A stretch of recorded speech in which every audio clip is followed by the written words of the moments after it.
Chain பறிப்பு, கொள்ளை உள்ளிட்ட குற்றச்சம்பவங்களை தடுக்க சென்னையில் கண்காணிப்பு மற்றும் வாகன சோதனை தீவிரப்படுத்தப்பட்டுள்ளதாக மாநகர காவல் ஆணையர் A.K. விஸ்வநாதன் தெரிவித்துள்ளார்.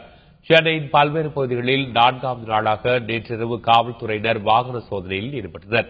கிண்டி, சைதாப்பேட்டை, அடையார், அண்ணா நகர், மெரினா உள்ளிட்ட பகுதிகளில் துணை ஆணையர்கள் தலைமையில் நடக்கும் வாகன சோதனையை சென்னை மாநகர காவல் ஆணையர் A.K. விஸ்வநாதன் ஆய்வு செய்தார். பின்னர் செய்தியாளர்களை சந்தித்த அவர் மேலும் 15 நாட்கள் இந்த வாகன சோதனை தொடரும் என்றார். 150க்கும் மேற்பட்ட இடங்களில் வாகன சோதனைகள் நடைபெற்று வருகின்றன. இதுவரை கடந்த 4 நாட்களில் 16,000க்கும் மேற்பட்ட வாகனங்கள் சோதனை செய்யப்பட்டு தணிக்கை செய்யப்பட்டிருக்கின்றன. அதில் ரேசிங் செய்ததற்காகவும் மற்றும் சரியான ஆவணங்கள் இல்லாததற்காகவும் ஒரு 600 வாகனங்களுக்கு மேல் பறிமுதல் செய்யப்பட்டிருக்கின்றன.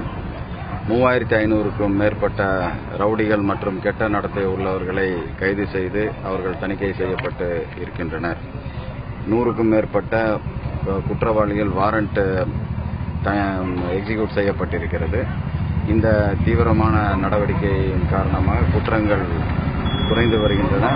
இது தொடர்ந்து இந்த சோதனை நடைபெற்று